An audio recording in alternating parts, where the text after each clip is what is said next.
Yung klaseng tanim ito. Pandan ito sir, yung Pandan? ginagawang banig. Ay, ito ba yung pandan? Oo.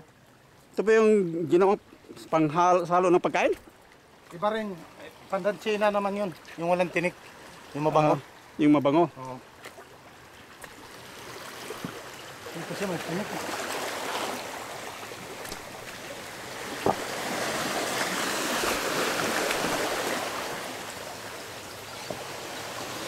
Ito, ipil ko sir, yung pinakita ngayon. Ipil yan.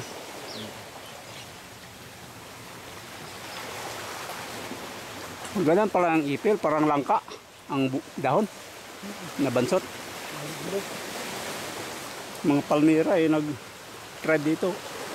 O, namumunga pala ang pandan. Sir? Yan o, namumunga pala o. Oh sir, naman mo sir. Makakain ba yan? Anong purpose niyan? Wala lang.